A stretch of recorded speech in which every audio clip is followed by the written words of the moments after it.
Mason.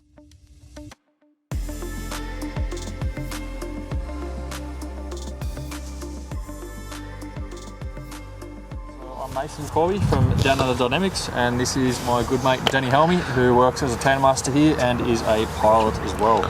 So today we're going to talk a bit about spotting. What is spotting, how to spot, and why we spot really. So what is a spot? If we look at the map down here, we can see a circle with a compass on it.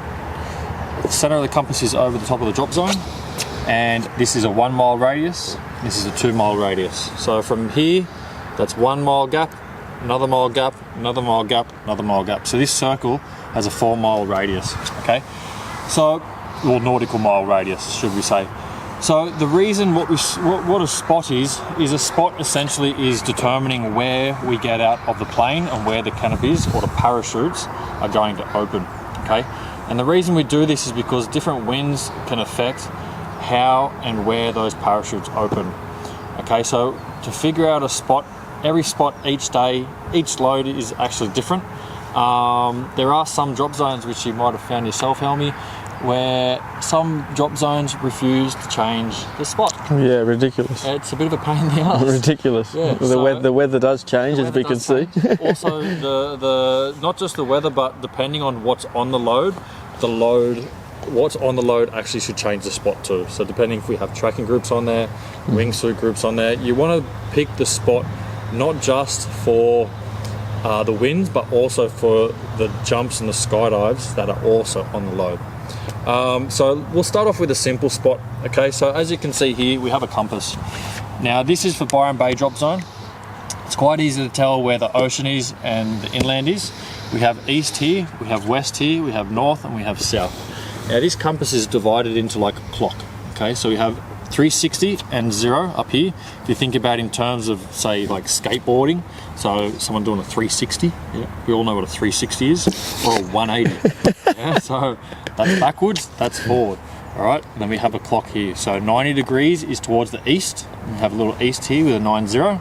And we have a west, which is 270. Okay, that's the same for when you're doing turns on the parachute as well. And we have 180 down here.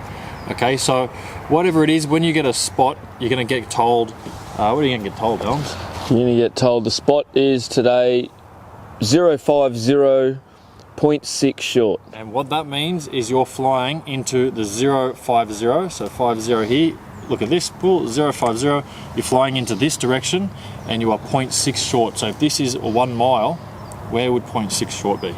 0.6, we're going to be inside of the 1 mile, 0.6 away from this spot right here.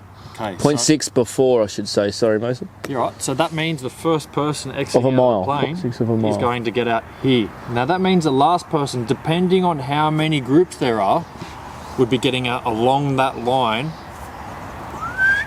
towards the 050 mark. Okay, if there's like 12 groups or 12 exits, the person might be getting out over this way. So you're saying that is the plane's flying 050? Yeah, the plane's flying in that direction. Okay, that's what. Okay. Yeah, yep. So that's correct. Yes. Yep. Yep. So it's flying from this direction, from around like 230 all the way along. Yep. To 050, and the people are going to be getting out along that line. Now, if that's the spot, it's going to tell us a little bit. You can kind of already guess about what the winds are going to be doing. Now, if the winds are coming from that way, we can probably tell the winds are going to be somewhere, what do you reckon, around the 10 to 15, probably the 10 knot mark all the way. It's around the 10 knot. Ones, yeah, something about that. Okay, so light to moderate. Light to moderate, and the reason is because someone's getting out before the drop zone. Yeah. So therefore, because they're getting out before the drop zone, that means they are able to have enough penetration. And that's the best indicator to tell you about the winds. Yeah. Exactly. So when it's like, say if it was a mile short, probably like 5 knots or no wind. Much. So that means everyone's probably getting out from like here, 1, 2, 3, 4, and evenly spaced over, so everyone can kind of come back to the drop zone together. So let's go more wind now. So if we're going to have 20, really windy conditions, say 20 knots, the whole way up, all the way from the same direction. Same direction. We might be getting out now, the first person, say 0.2 past, or even let's go like 0.5 past. Okay. So the reason is we have the first exit here, and the next one's all the way along. So all these guys, now we have a lot of wind to be able to push us back. Don't panic. that you're this far. You might be the 5th one out, but the spot is 0.5 past for a reason, because when this guy, the first guy, opens, he needs to be upwind, yeah? So you might be the 3rd guy and you're way out here, and you start panicking, going, oh no, I'm too far away from the drop zone, too far away. Guys, it's 20 knots the whole way up. This is going to be motoring you back here. And just remember, when it's that sorts of winds, the minute you pass this drop zone, you're not going to get back in there. You're not going to be able to penetrate into this wind, yeah? So you might want to hold and wait here until you get lower to about 1,000 foot, depending on what parachute you have, okay? So this really depends on what kind of parachute you have, all sorts of different things. But we're just talking in general terms. Yeah. If the spot's past the drop zone, just have your wits more about you. Yeah. Like, be a bit more on the ball. And sometimes you might find the spot might be past the drop zone, but as you can tell on the ground right now, there's not much wind. Okay, so the wind might be at 1,000 feet. That's when the wind might be kicking in as well. Exactly. So you don't want to be getting out and the wind is really, really strong up high, yet you're open, and the spot, say, if the wind's really, there's nothing on the ground from 1,000 feet, yet the spot's over the top and the wind at, say, at 1,000 feet and above are 20 knots. If you open and you're short of the drop zone, you're still going to struggle to get back. Yep. You're only going to get that penetration below 1,000 feet. So if there's nothing on the ground at all and the spot's 0.5 past, that can probably tell you something what the upper winds are doing, and the upper winds have an effect of. You can sometimes have winds from, say, 1,000 feet to 5,000 feet that are 20 knots, and then above 5,000 feet there's nothing as well. And but the spot will still be according to where the canopies are going to open. Yep. We put it towards the canopies. Also, you do have an effect where there's upper wind drift, and we're going to go into that with offset and stuff like that. And you might not even need offset, but you just take into account, okay, if I have more drift up top, that's going to blow us back as well, because you will have free fall drift too. Which, if you want free fall drift, check out another video I've also done on drift and spotting and stuff like this. It's a bit more no frills than, even more no frills than this one. Now let's talk. What are we going to touch on now? Yeah, we'll keep it pretty simple. We'll just have it so it's all the same direction, or similar direction. So most of the wind, okay, is coming from this direction here, 0.5 on the ground. Yeah. And now when we're up high, above, say, let's for example 5,000 feet, all the wind is coming from this direction. Okay, so we've got more of like a 340. We might still want the jump run going to 050. Okay, because the ground winds are coming from here, but the free fall drift, if we get out along the same line, everyone's going to open this way. Okay, so we're going to have to come back here, and if landing direction is the same direction as the ground winds, all right? Same direction or into the wind? Into the wind, sorry. So into the wind, not the same direction, into the wind. Yep. We might not want everyone to open up here. We want everyone to open up on top of the drop zone in that same line again. For example. How are we going to get on that line when the wind's going to push me over there? So we want to offset that. We can either offset it a mile, depending on how strong the wind is. I'm not going to give you this is the right way to do it. Yeah, there's two ways. Two main ways. As I said previously, you're going to go to a drop zone, and some of them are just going to, some people are just going to refuse and go, nah, stiff shit. So you got to use your brain. It really ticks me off when you do that. So see, guys, if you're watching this, please take into consideration what the people are doing on the load. Don't just take into consideration the winds, but you may have to change it per load. Like, as an organizer, I've coached all around the world at all different drop zones, and that's one of the most frustrating things is when you have 3 to 4 angle groups on a jump, and you guys just refuse to change it and not take in consideration where the drift of the angle groups are going. That's actually more dangerous than changing the jump run. So please take that into consideration. Okay. So we were up to 5,000 feet. We've got all the wind coming to 050, and then as we start climbing as we start getting higher in the air, the wind started shifting, more of a northerly wind kicking in. Is what you're saying. So northerly, or say from this direction. So the two options would be that the jump run just tilts a little bit more to the northeast, and then we're keeping a very similar 0.4 short or whatever you just established here before, or what you were just touching on then, is instead of just kicking it into the wind, because if we kicked it into this direction just a little bit, the free fall drift is going to bring us back to here where we're going to open on this line. But what Mason's just touching on now, which I'll let him just jump into, if we just move this exact same line over and we offset it, say 0.2, 0.4 to the north, the free fall drift is just going to make us go back to the line. Is that what where you were going with it? Yeah. So that's where I say there is many ways. They're the two main ones. Yeah. So you might want to stick to this first one. If I'm going to get a little bit complicated, you might want to stick to this first one that Helms is talking about here, especially if you have, say, one tracking group on the load now. Here we go. Yeah. You might want this one because you can put the trackers out this direction. Because they're going to get pushed back this way, because the whole load, if we're flying here, as Helmy said before, and we get out and that wind's going to slightly push us back, sweet, and the trackers come out this way, out here, so that's the line that the trackers are going to fly on. This whole formation is going to shift like this, okay, especially if they get out first. Now if they do the opposite and the trackers go the opposite way, if they fly over here and they open over here, because of the upper winds, they're going to drift over the top of them. So even though the trackers have tracked off jump run, the drift of the main group has drifted the rest of the load over the top of the people who tracked off jump run. And this is where I have seen many times someone said, all right, I want you to go this direction and I want you other guys to go this direction. So they've split two tracking groups, one tracking group going this way, one tracking group going this way, and then the rest of the groups have all gotten out here. This tracking group was fine. This normal 1 exit, 2 exit, 3 exit were fine, but because they drifted in this direction here, which I've talked about in a previous video, they've actually drifted over the top of this group after they've opened and they're flying back to the drop zone. So this group here has now been accused of flying up jump run, which they might not have flown up jump run. The drift of these groups have put them over the top of that group. So you really want to think about, where do you want to open? Where is everything going to open? Not just where are you going to get out of the load, but where are you going to drift to on the load?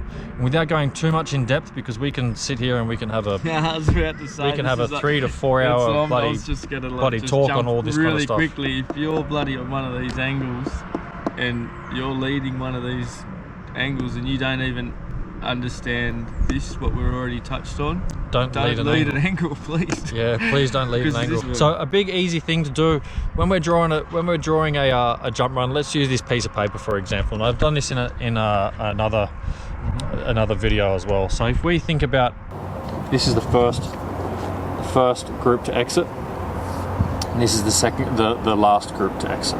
Okay, we have another group, we have another group, we have another group, we have another group.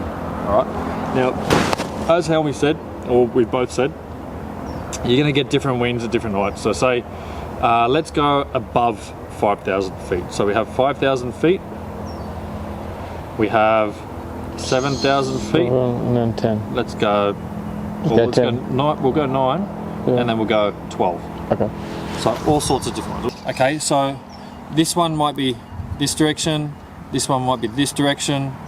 This one might be, say, this direction, and this one is this direction, for example. So you can see here, it's kind of going in a bit of a clockwise. First part they're going to drift is here, next part they're going to drift is here, next part they're going to drift is here, next part they're going to drift is here. Okay, so depending on where they're going to go, something easy to do is, say this group is just a standard belly, and obviously vertical falls quicker and has less drift than a belly formation, but we're going to account belly, belly, belly, belly, belly angles, just to keep it simple. So we're not going to go too much. Okay, so all these guys, okay, are going to drift pretty equal. So first, what they're going to drift, 12,000 feet, they're going to drift here, 12, 9, 7, 5. So this group here is most likely going to open actually in that area. Haven't you done chemistry, mate? Yeah. Really, what's going on here? Get what I mean? Yeah. So this one here is probably going to have the same kind of drift. So they're probably going to open in that area, that area, there you go. that area, and this one, that area. Makes sense. With an area of their break off. Do you add a break off in this thought? break off because will be, it's like a circle. Yeah, break off will be similar. Which you've got to take into consideration because now they're going to go. So now if we think, so this group here is this one. So if we go 1, 2, 3, 4. Oops. Now the angle group is the tricky one. So because the first drift is going to put us over this direction, we don't really want to go downwind. We want to go into wind. Okay, if I'm not correct. Yep. Wind's coming from this way up high at first. Yep. So we're going to track this way. And let's say at the moment there's no wind affecting them. So they're going to track off and they're going to go and they're going to open here. Oh yeah, in this hypothetical, you've just gone straight. Just tracked off. You've just gone straight. Yep. Now, if we account the wind to affect them, 12,000 feet, the wind is going to push them this way. 9,000 feet, the wind's going to push them this way. 7,000 feet, wind's going to push them this way. 5,000 feet, wind's going to push them this way. So they're actually going to open, even though they tracked off jump run, they're going to open something like this. Okay, so there are two opening heights here. So this is where if it gets really, really, really confusing, just draw it on a piece of paper of where the exits want to be and then account the drift to it afterwards. Now if we put these going down the other direction, so they track up here, they've off jump run, 45 off. Okay, yeah, you can go 90 off, there's no problem with that as well. So here, now, let's go. They're gonna get blown this way, they're gonna get blown this way, they're gonna get blown this way, they're gonna get blown this way. Now look at how much closer to the other groups this tracking group is now. Way closer compared to before. So we have a lot of separation here compared to the separation here. That's why drawing this on the piece of paper actually allows you to kind of account where the actual opening and the drift is going to be for your group that's going to move. Okay, we've got this here. It is a rough draft. It's not 100% definite. All going for like... Let's do a basic one. So like if that was... 1, 2, let's have the similar kind of... Yeah, same sort of thing. And if these are all flat, and then above 5,000 feet, we're going to say the wind is coming... Just the whole way it's coming from this direction. If this dude tracks out to his 45, with zero wind, he thinks he's going to open up here. With this 20 knot wind the whole way up, he doesn't even get to there. He only gets to here. You know what I mean? But he might not get to there. He might, because he's a side drift. He might actually get here. Exactly, perfect. And this guy who thought that he was just going to get to here needs another piece of paper, and he's going to end up fucking down here, and everyone's going to land off near all their power lines and shit that we didn't want them to land near. This dude took this group, his 3 mates, frothing for his angle. Which way we going? Because these guys are going to drift as well. Yeah, we go. So they're going to drift 20 knots here, or 20 knots. Exactly. Once they open here, the big thing that I've seen is these guys that have tracked out here, they've tracked off, cool, they've got heaps of separation. They're probably going to open up first compared to them. So by the time they've opened up, they're already flying back into the drop run, while these guys are still in free fall drifting over the top of them, and that's where you can have incidents with other canopies opening over the top of each other because of this. Whereas here, these guys are drifting, they might open up, they're drifting this way, there's going to be a lot less chance of them coming in and affecting each other after opening. So if in doubt, track into wind. Not up jump run into wind, but if there's crosswinds or anything like this, track into wind, don't track downwind.